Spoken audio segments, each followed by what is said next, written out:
Part 4. Setelah orang tuanya mengambil salah satu nomor HP keluarga saya serta fotonya, mereka mulai merancang acara pernikahan.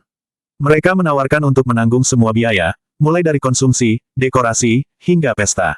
Bahkan, mereka mengusulkan agar saya tidak perlu mengadakan acara di kampung sendiri. Alasannya, putrinya tidak bisa naik mobil ke kampung saya karena terlalu jauh. Saat itu, saya merasa ini seperti kemudahan yang ditawarkan, tetapi kini saya menyadari bahwa mereka sedang mengendalikan seluruh jalannya pernikahan. Bos saya pun mengetahui bahwa saya ingin menikah dengan Ade. Dia kemudian memberikan uang pribadinya secara cuma-cuma senilai 10 juta sebagai tambahan uang panaik. Namun, ibunya Ade tiba-tiba bertanya, apakah bosmu sudah membantumu? Saya pun setuju yang direncanakan orang tuanya yaitu tidak membuat acara di kampung saya, tanpa meminta pertimbangan kepada keluarga lainnya di kampung. Entah kenapa, saat itu saya merasa semuanya sudah diatur sedemikian rupa sehingga saya hanya mengikuti alurnya tanpa berpikir panjang. Namun, semakin hari, permintaan putrinya semakin banyak dengan alasan adat. Dari dokumentasi ini, tampaknya dia hanya menyampaikan apa yang sudah diarahkan oleh orang tuanya. Setiap permintaan, mulai dari baju hingga cincin, selalu ditentukan ukurannya oleh orang tuanya, seolah-olah bukan untuk putrinya, melainkan untuk mereka sendiri. Saya pun bekerja siang dan malam, berusaha memenuhi setiap permintaan putrinya, meskipun tubuh saya semakin lemah, sering sakit, dan bahkan mengeluarkan darah. Anehnya, setiap kali dia meminta sesuatu, dia selalu melarang saya menceritakannya kepada orang lain. Seolah-olah ada sesuatu yang harus dirahasiakan. Dari dokumentasi ini, tampaknya dia sudah mengetahui bahwa di masa depan akan ada pertengkaran dalam rumah tangga saya, tetapi dia tetap melarang saya berbicara kepada siapapun, kecuali dirinya. Kini saya menyadari, semua ini bukan sekadar permintaan, melainkan bagian dari rencana yang lebih besar untuk mengendalikan saya sepenuhnya. Setelah bos saya memberikan uang pribadinya senilai 10 juta secara cuma-cuma, dia pun membuatkan rumah di dalam lingkup perusahaan untuk saya dan Ade. Dia bahkan melengkapi rumah itu dengan berbagai perabotan, mulai dari tempat tidur hingga kebutuhan lainnya. Namun, tiba-tiba orang tua Ade meminta saya memfotokan tempat tidur yang dibelikan bos saya itu. Anehnya, mereka juga mulai mengajari saya berbagai syarat agar Ade bisa terlihat gemuk setelah menikah nanti. Saat itu, tanpa berpikir lebih jauh, kini, baru saya menyadari bahwa setiap detail dalam kehidupan saya sudah mereka atur sejak awal. Ringkas cerita. Pada tanggal 5 September tahun 2020 acara lamaran pun dilaksanakan dengan membawa uang panaik 110 juta, emas, dan sebidang tanah 1 kapling sebagai sunrang sesuai permintaan orang tuanya Ade dengan alasan adat. Namun, anehnya, hanya keluarga saya yang sebelumnya diminta fotonya dan nomornya yang hadir dalam acara tersebut. Tidak ada keluarga lain yang datang. Kini, saya menyadari bahwa ada sesuatu di balik semua itu. Setelah mereka meminta foto dan nomor HP keluarga saya, tampaknya mereka juga ikut menjadi korban. Tidak lama setelah itu, terjadi ketegangan antara keluarga kami dan pihak keluarga Ade. Mereka mengira kami hanya berpura-pura ingin datang melamar dan takut dipermalukan seperti kejadian sebelumnya.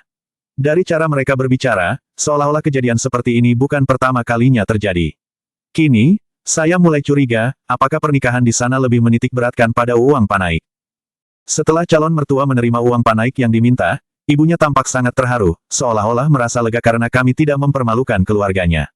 Mereka pun dengan antusias memfoto-foto uang yang telah kami serahkan. Saat itu, saya tidak terlalu memikirkan hal tersebut, namun kini saya mulai bertanya-tanya, mengapa uang itu seakan menjadi hal yang paling penting dalam acara ini. Setelah saya kembali ke Makassar, dia pun mulai bertanya tentang lokasi tanah yang saya jadikan sunrang, karena katanya ingin didaftarkan di kantor urusan agama sebagai mahar. Dia juga meminta agar surat-surat aslinya diserahkan kepada mereka. Tanah tersebut terletak di kota Makassar, tepatnya di Jalan Insinyur Sutami samping tol. Saya pun harus mengurus dokumennya di kantor lurah setempat agar bisa tercatat sebagai mahar resmi. Setelah selesai pengurusan surat-surat tanah saya itu yang nilai harga 78 juta di AJB, saya pun diminta kembali ke kampungnya mendaftarkan diri di kantor urusan agama sebagai calon pengantin. Namun, setelah saya menyerahkan surat-surat asli tanah tersebut, tiba-tiba dia mengajak saya ke orang pintarnya, yang sebelumnya diceritakan memiliki kesaktian, dengan alasan ingin mengobati penyakit yang pernah dibahas dengan putrinya. Akhirnya, kami bertiga, saya, Ade, dan ibunya, pergi ke rumah orang pintar tersebut, yang terletak di tengah kebun karet. Sesampainya di rumah orang pintarnya, saya pun disuruh masuk ke sebuah ruangan bersama calon istri. Orang pintar tersebut menyuruh kami saling berhadapan sambil memejamkan mata, lalu membayangkan tempat kerja dan rumah calon mertua. Setelah itu, dia memberikan kami masing-masing sebuah jimat, satu untuk istri dan satu untuk saya. Setelah menerima jimat, calon istri saya pun disuruh memegang sebuah Al-Quran di atas kepala saya, layaknya saya sedang disumpah. Saya sempat berpikir, apa sebenarnya yang terjadi? Awalnya saya yang ingin diobati, tapi mengapa calon istri saya juga ikut dalam ritual ini? Tak hanya itu, orang pintar tersebut juga dengan tegas melarang saya untuk memakan masakan orang lain, kecuali masakan dari mertua saya nanti. Menurut ramalan orang pintarnya, banyak yang iri, terutama rekan kerja saya maupun orang-orang di kampung calon mertua, karena uang panaik yang mereka minta begitu besar. Dia berulang kali menegaskan bahwa hanya makanan dari mertua yang aman dikonsumsi, seolah ingin menanamkan keyakinan bahwa ada bahaya tersembunyi di balik masakan orang lain. Kata-kata itu terus terngiang di kepala saya. Tanpa saya sadari, kata-kata itu mulai mempengaruhi cara berpikir saya, seakan-akan saya harus lebih percaya kepada mereka dibanding siapapun. Setelah ritual pertama yang dilakukan oleh orang pintar itu kepada saya pun disuruh datang kembali setelah menikah nanti. Kali ini, saya diberikan sebuah kantong hitam dan diperintahkan untuk membuangnya di laut dalam perjalanan pulang ke Makassar. Mungkin sebagian orang bertanya, kenapa baru diungkapkan sekarang, padahal kejadiannya sudah bertahun-tahun yang lalu.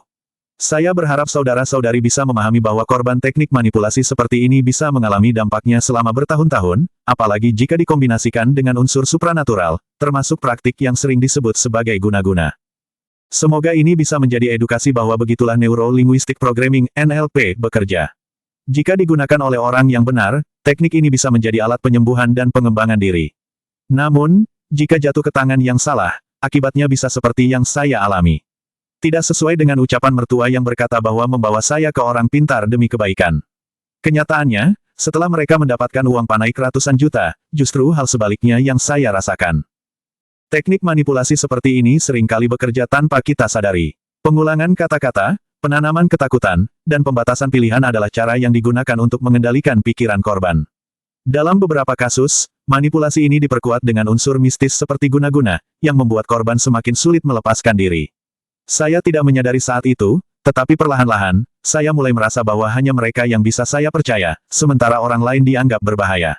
Inilah salah satu ciri khas manipulasi, membuat korban bergantung dan kehilangan kepercayaan pada lingkungan sekitarnya. Semoga ini menjadi pembelajaran bagi kita semua untuk lebih berhati-hati terhadap orang yang menggunakan teknik seperti ini demi kepentingan mereka sendiri. Jika ada seseorang yang terus-menerus mengulang pesan tertentu hingga kita mulai meragukan diri sendiri atau menjauh dari lingkungan sekitar, itu bisa jadi tanda manipulasi yang harus diwaspadai. Jangan sampai kita terperangkap dalam permainan orang lain yang hanya ingin mengendalikan dan mengambil keuntungan dari kita. Setelah perjalanan kembali ke Makassar, saya pun membuang kantong hitam yang diberikan oleh orang pintar itu. Tapi setelah itu, saya merasa ada yang berbeda. Saya jadi sering mengantuk saat mengendarai motor, bahkan rasanya seperti kehabisan tenaga. Dalam perjalanan, saya tidak kuat lagi menahan kantuk. Saya akhirnya berhenti di sebuah pom bensin dan masuk ke musola untuk beristirahat sebentar. Begitu kepala menyentuh lantai, saya langsung tertidur. Tapi tiba-tiba, ponsel saya berdering. Dengan mata masih setengah sadar, saya melihat pesan masuk dari calon mertua. Ternyata dia ingin memastikan bahwa saya benar-benar sudah membuangnya kantong hitam tersebut. Lanjut part 5.